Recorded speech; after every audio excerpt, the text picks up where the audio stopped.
बिस्मिल्लाहिर्रहमानिर्रहीम। अस्सलाम वालेकुम प्यारे दोस्तों, अगर आप लोगों से ये सवाल पूछा जाए कि भाई बताइए कि अफगानिस्तान का नाम आते ही सबसे पहले आपके दिमाग में क्या आता है, तो आप में से कई लोगों का जवाब होगा जंग, क्राइम, भूखमरी, सूखा, गरीबी, बेरोजगारी और इस तरह की बहुत सी चीजें जो बुरी से बुरी और खतरनाक से खतरनाक हो सकती है। इसीलिए क्योंकि पिछले 40 से 50 सालों के बीच में अफगानिस्तान के बदकिस्मत लोगों को ना चाहते हुए भी इन्हीं सारी चीजों का ही सामना करना पड़ा है। मगर दोस्तों, अब हालात बदल चुके हैं। अमेरिका वापस जा चुका है और तालिबान भी एक लंबे वक्त से चल रही जंग को ना सिर्फ जीत चुका है बल्कि अफगानिस्तान में अपनी हुकूमत भी कायम कर चुका है।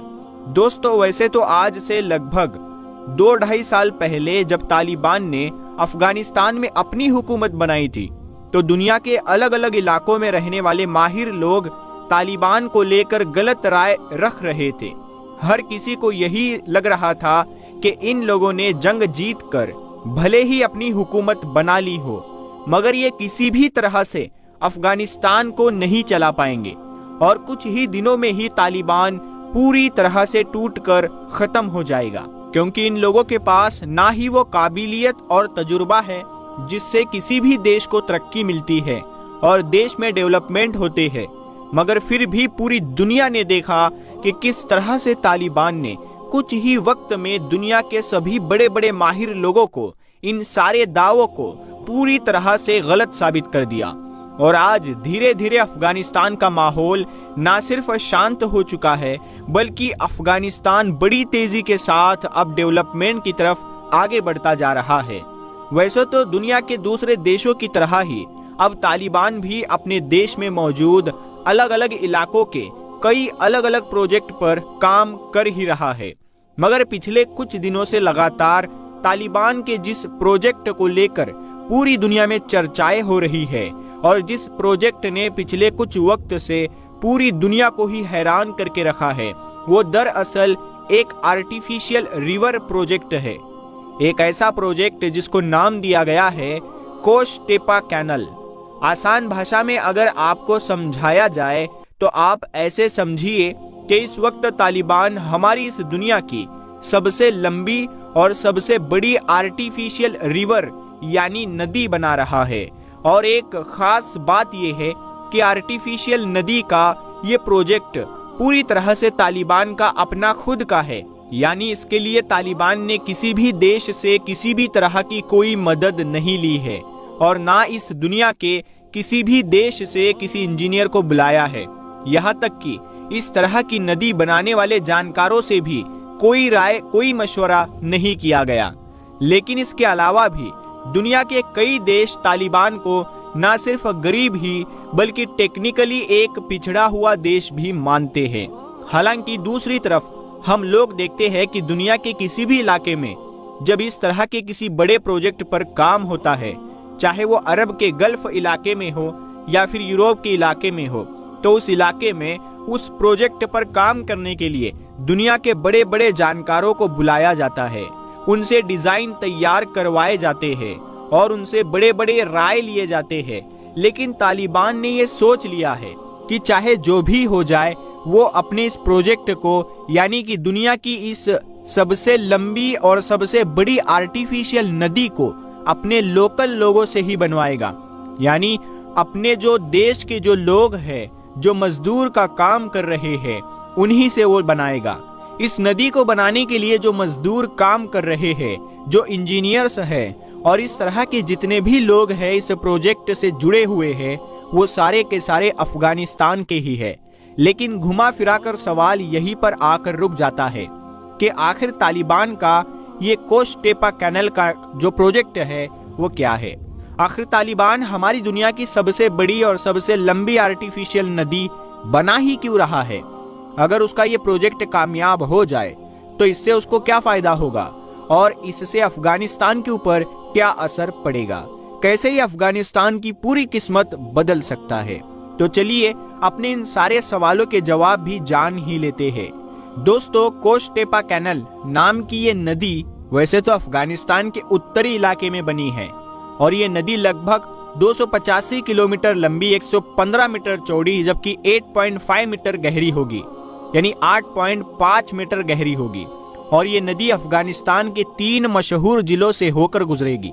और अब तक इस नदी का आधा हिस्सा लगभग कंप्लीट हो चुका है और बाकी बचे हुए आधे हिस्से पर भी बड़ी तेजी से काम चल रहा है। इसीलिए क्योंकि अफगानिस्तान के उत्तरी इलाके को इस वक्त पानी की बहुत ज्यादा जरूरत है। पानी की कमी की वजह से लोगों को बहुत बड़ी बड़ी परेशानियों का सामना करना पड़ रहा है। और अगर एक बार ये आर्टिफिशियल नदी बनकर तैयार हो गई तो यहाँ के लोगों की परेशानियां दूर होने के साथ साथ उनकी जरूरतें भी पूरी होने लगेगी। ऐसा माना जा रहा है कि तालिबान के इस नए प्रोजेक्ट से लगभग 10 लाख लोगों को पानी पहुंचाया जाएगा। हजारों की तादाद में ऐसे अफगानिस्तानी लोग जो किसी जमाने में जंग या फिर सूखा पड़ने की वजह से खेती नहीं कर पा रहे थे, अब वो फिर से खेती कर पाएंगे। रिपोर्ट्स बताती है कि इस प्रोजेक्ट की मदद से लगभग 550 स्क्वायर किलोमीटर जमीन को दोबारा इस लायक बनाया जा सकेगा, जिससे उसमें गेहूं या अनाज जैसी दूसरी चीजों की खेती की जा सके। और अपनी इन्हीं सारी अनाज की मदद और अपने इसी प्रोजेक्ट के बलबूते पर तालिबान ने यह टारगेट भी रखा है कि साल 2028 आते आते वो एक व्हीट एक्सपोर्टर यानी कि गेहूं बेचने वाला देश बनेगा। मतलब जब तक साल 2028 आएगा तब तक वो इस लायक बन जाएगा और इतना ज्यादा अनाज और गेहूं उगाने लगेगा जो ना सिर्फ उसके खुद के लोगों के लिए ही काफी होगा बल्कि वो दुनिया के दूसरे लोगों को भी बेच रहा होगा। इस प्रोजेक्ट का काम मार्च 2022 में शुरू किया गया था और तालिबान की तरफ से इस प्रोजेक्ट को 3 हिस्सों में बांटा गया है। शुरू के 2 हिस्सों में तो सिर्फ खुदाई का काम होगा और आखिरी हिस्से में इससे जुड़ी कुछ जरूरी मशीनें लगाई जाएगी। अफगानिस्तान का ये सबसे बड़ा प्रोजेक्ट नेशनल डेवलपमेंट कॉरपोरेशन के नाम की एक संस्था के अंडर में बन रहा है, जिसमें सारा का सारा पैसा यहाँ की सरकार की तरफ से लगाया जा रहा है। इस प्रोजेक्ट के शुरुआत में यह अंदाजा लगाया गया था कि तालिबान का ये प्रोजेक्ट पूरा होने में लगभग $500 मिलियन लगेंगे, मगर जैसे जैसे इस प्रोजेक्ट पर काम चला और ये प्रोजेक्ट आगे बढ़ना शुरू हुआ तो अब रिपोर्ट्स का ये दावा है कि इस आर्टिफिशियल नदी को बनाने के लिए $100 मिलियन की और जरूरत पड़ेगी, यानी टोटल $600 मिलियन। वैसे दोस्तों, जिस पूरे और बड़े इलाके में ये नदी बन रही है, तैयार हो रही है, इस पर काम शुरू करने से पहले इन सारे इलाकों की मिट्टी पर बहुत सारे एक्सपेरिमेंट भी किए गए थे और इन सारे इलाकों की बहुत अच्छी तरह से और अलग अलग तरीके से जांच पड़ताल की गई थी। और इतना ही नहीं, अफगानिस्तान के इंजीनियर्स ने इस नदी का मैप बनाते वक्त इस चीज का भी खास ख्याल रखा है कि जितना ज्यादा से ज्यादा हो सके ये नदी ज्यादा से ज्यादा गांव देहातों और शहरों के पास से होकर गुजरे, जिसकी वजह से आम लोगों को भी ज्यादा से ज्यादा फायदा मिल सके। खैर, जब सारे जांच पड़ताल करवाने के बाद काम शुरू करवाया गया तो लगभग 200 के करीब कॉन्ट्रैक्टर्स को बुलाकर पहले हिस्से में काम दे दिया गया था। पहला हिस्सा जो कंस्ट्रक्शन में आया था वो लगभग 108 किलोमीटर था।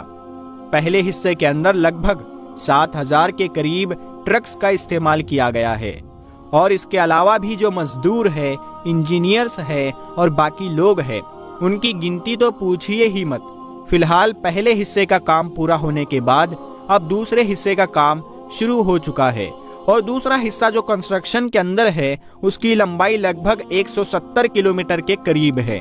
दूसरे हिस्से में रोजाना के हिसाब से टनों की तादाद में मिट्टी को खोदा जाता है और फिर उसको लाइन से खड़े हुए एक ट्रक में भरकर एक खास जगह पर डाल दिया जाता है। और इसी दूसरे हिस्से में 14 स्पेशल हाइड्रोलिक गेट बनाए जाएंगे, जिनके ऊपर से एक ब्रिज भी बनाया जाएगा, जिस ब्रिज के ऊपर से छोटी से छोटी और बड़ी से बड़ी सवारियां यानी गाड़ियां गुजर पाएगी। इन 14 स्पेशल गेट का मकसद उस बाढ़ को रोकने के लिए होगा जो आमतौर पर सभी बड़ी नदियों में मौसम की खराबी की वजह से देखने को मिलता है। इस कैनाल के ऊपर ब्रिज बनाने का भी फैसला किया गया है। एक ब्रिज तो रेलवे के लिए होगा जिसके ऊपर रेल की पटरियां बिछाई जाएगी, जबकि जो दूसरा पुल होगा वो ट्रांसपोर्ट के लिए होगा और यही वो ब्रिज होगा, या फिर ये कहिए कि ये उसी हाईवे पर मौजूद ब्रिज होगा जो दरअसल अफगानिस्तान के जिले बल्ख को दूसरे जिलों से जोड़ेगा। इस पूरे प्रोजेक्ट में अभी तक जितने भी ट्रक्स वगैरह का इस्तेमाल किया जा रहा है वो काफी पुराने हैं। कुछ ट्रक्स तो ऐसे हैं जो 1950 और 1960 के जमाने में बने थे, और इसके अलावा भी जो दूसरी मशीनें वगैरह इस्तेमाल की जा रही है वो भी उम्मीदों से कहीं ज्यादा पुरानी बताई जा रही है। पहले हिस्से में लगभग 20 एकड़ के करीब ऐसी जगह थी कि जिसको एक्सपेरिमेंट के लिए इस्तेमाल किया गया था, मतलब उसकी बड़ी मशीनों के जरिए भिगोया गया, उसकी सिंचाई की गई और ये चेक करने की कोशिश की गई कि ये हिस्सा फसल उगाने के लिए लायक हो सकेगा या नहीं। और ये एक्सपेरिमेंट पूरी तरह से कामयाब साबित हुआ था। पहला हिस्सा जो कि कंप्लीट हो चुका है वो अफगानिस्तान के जिन इलाकों से, मतलब जिन गांव जिन शहरों से भी गुजरा है, उन सभी पर इस प्रोजेक्ट का असर खास तौर पर देखा जा सकता है, क्योंकि इस इलाके के ऐसे बेशुमार फार्म्स जो पहले बंजर पड़े हुए थे, यानी जो बेशुमार खेतियां थी वो बंजर पड़ी हुई थी और वहां पर कोई नहीं रहा करता था, अब वो सारे धीरे धीरे आबाद हो रहे हैं। पानी से जुड़ी लगभग सारी ही परेशानियां अब पूरी तरीके से खत्म हो चुकी है। इसीलिए गवर्नमेंट ने अब मौका देखते हुए इन इलाकों की सड़कों वगैरह पर भी ध्यान देना शुरू कर दिया है, ताकि कनेक्टिविटी को भी और ज्यादा से ज्यादा आसान बनाया जा सके। दोस्तों, इस बात में कोई भी शक नहीं है कि तालिबान के इस प्रोजेक्ट ने अफगानिस्तान में भरपूर रोजगार भी पैदा किया है। अभी तक का जो फीडबैक आ रहा है उसके मुताबिक इस बड़े प्रोजेक्ट से जितने भी हजारों की तादाद में वर्कर्स, इंजीनियर या इस तरह के दूसरे लोग जुड़े हुए हैं वो पूरी तरीके से संतुष्ट है और काफी खुश है, जिसका मतलब ये है कि उनकी अपनी अपनी सैलरी जो एक बड़े अमाउंट में है वो उनको वक्त पर मिल रही है। इतना ही नहीं दोस्तों, जब इस प्रोजेक्ट पर काम शुरू किया गया था तो ये उम्मीद लगाई गई थी कि ये बड़ा प्रोजेक्ट साल 2028 तक पूरा हो जाएगा, मगर अब रिपोर्ट्स ये बता रही है कि जिस स्पीड से ये काम चल रहा है वो इस बात की तरफ इशारा कर रहा है कि ये प्रोजेक्ट 2028 तक नहीं बल्कि 2025 तक ही पूरा हो सकता है। फिलहाल इस बात में कोई शक नहीं है कि जिन उम्मीदों और जिन इरादों के साथ इस बड़े प्रोजेक्ट को अफगानिस्तान में लॉन्च किया गया है, अगर ये प्रोजेक्ट कामयाब साबित होता है तो यकीनी तौर पर अफगानिस्तान की किस्मत को बदल कर रख देगा। प्यारे दोस्तों, आज की अपनी इस वीडियो को हम लोग यहीं पर खत्म करते हैं। अगर आपको वीडियो पसंद आई है तो आप इस वीडियो को लाइक करें, अपने दोस्तों में शेयर करें और ऐसी ही इन्फॉर्मेटिव और हिस्टोरिकल वीडियोस देखने के लिए हमारे चैनल को जरूर सब्सक्राइब करें। हम मिलते हैं अगली वीडियो में, तब तक के लिए अस्सलाम वालेकुम।